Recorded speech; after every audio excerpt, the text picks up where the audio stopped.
Good news kabayan kasi mas madali na ngayon makakuha ng mga digital copy ng mga certificate kagaya nito, marriage certificate, birth certificate, sinumar, date certificate at kung ano pa mga dokumento kabayan mula sa PSA kasi inilulunsad na kabayan ng Philippine Statistics Authority ang electronic certificate na maaari tayong mag-request through online lamang.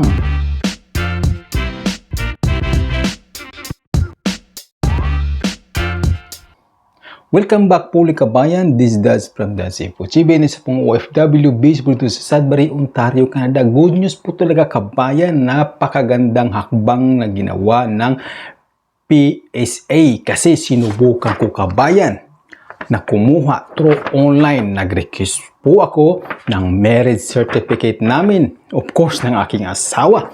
Ay napakabilis kabayan, hassle-free.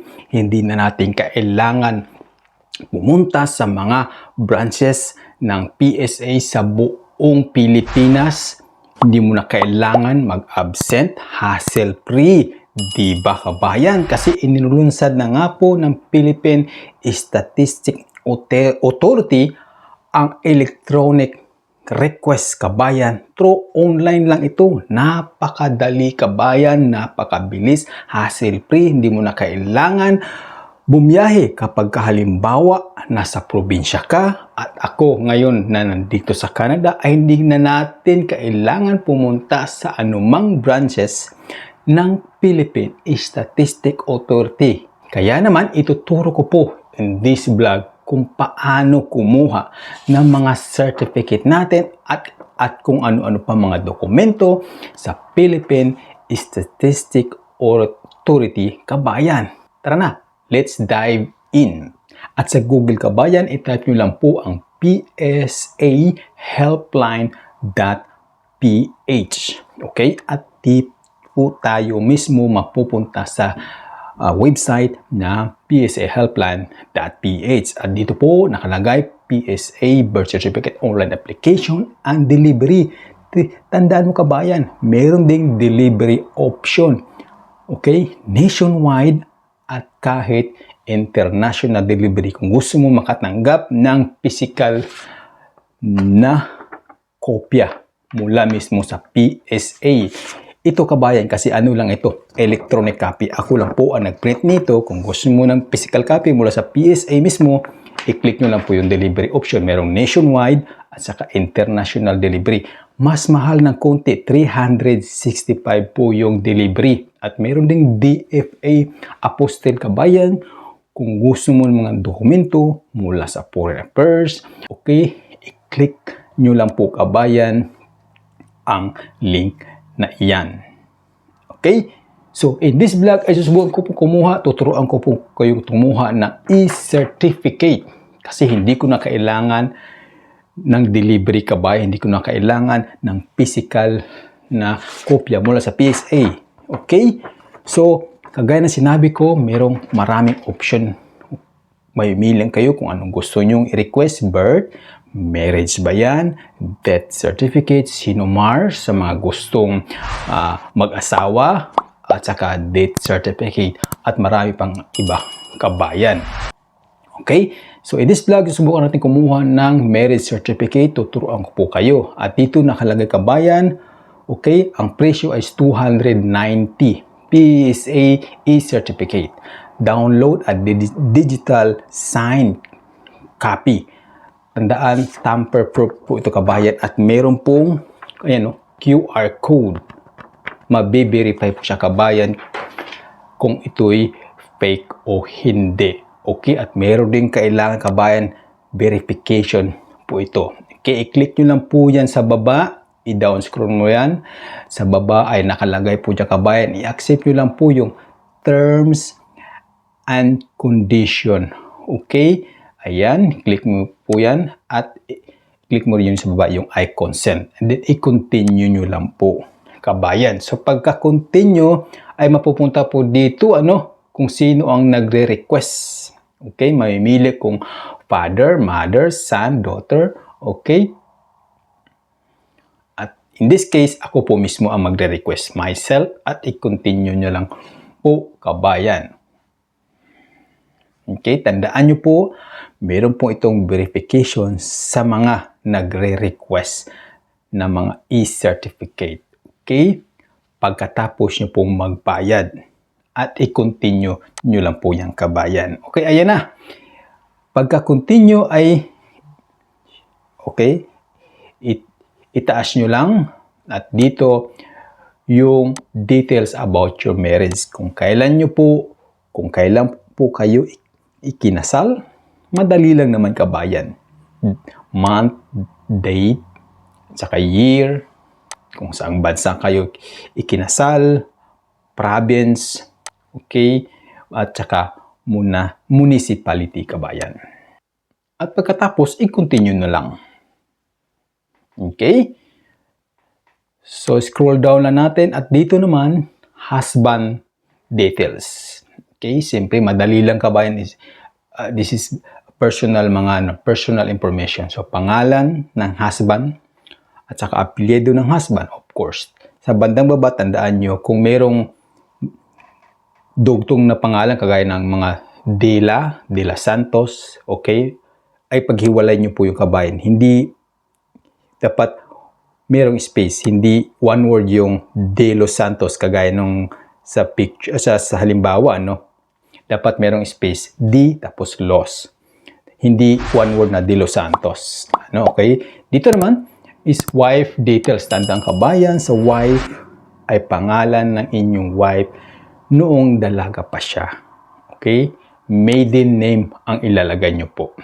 Okay? Tapos scroll down nyo lang at i-review nyo po kabayan yung mga details.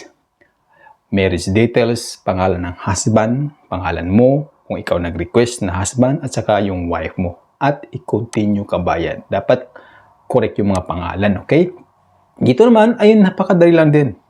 Personal details lang din. Yan, kasarian, pangalan mo, dahil ikaw nag-request. Okay? So, napakadali lang po, ano? Napakadaling sundan. Napaka-user-friendly na kabayan. Hindi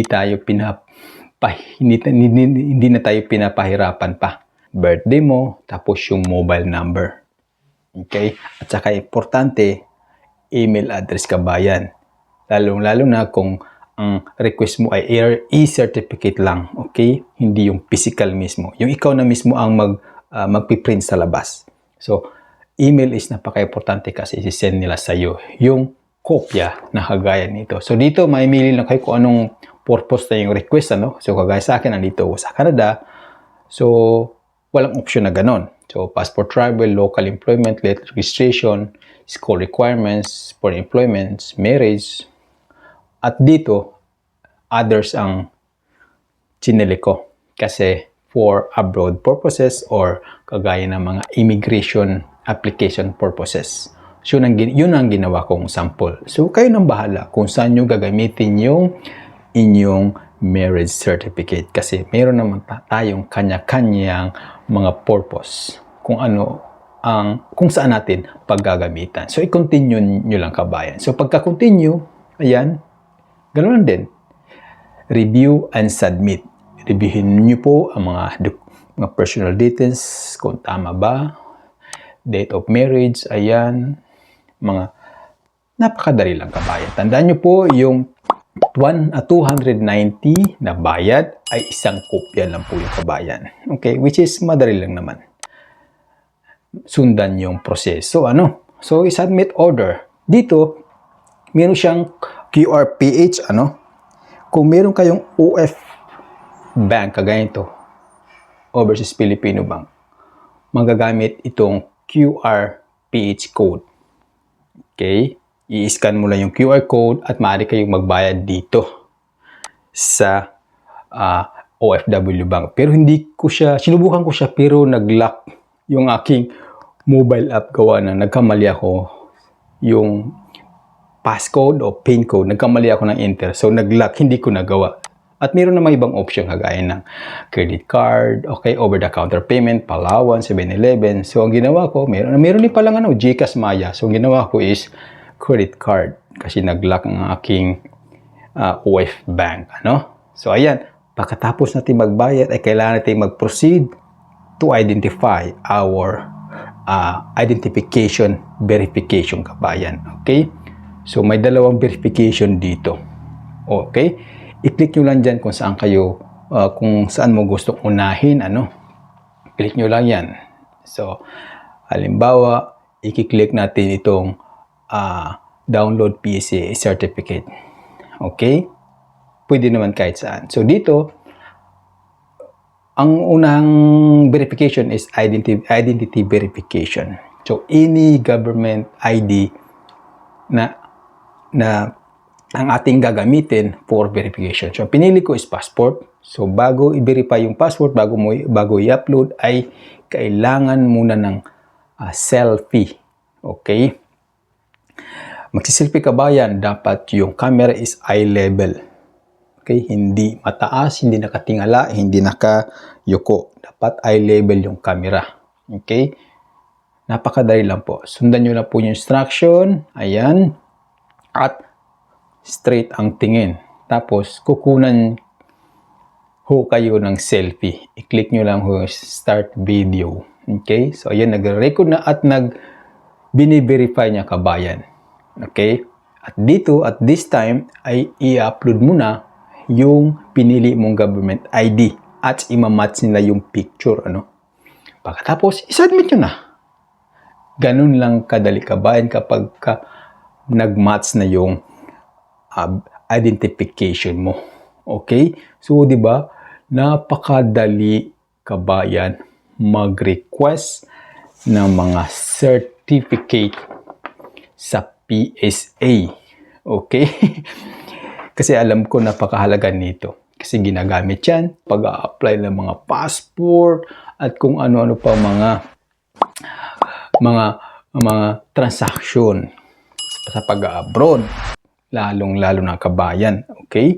So, di ba? Natanggap ko po ito, na-receive ko po yung request ko sa PSA, nag-email sila sa akin after 24 hours kabayan. Napakadali lang po, Ngayon, kung gusto nyong makatanggap ng magandang papel, original na papel mula sa PSA, piliin nyo lang po ang delivery.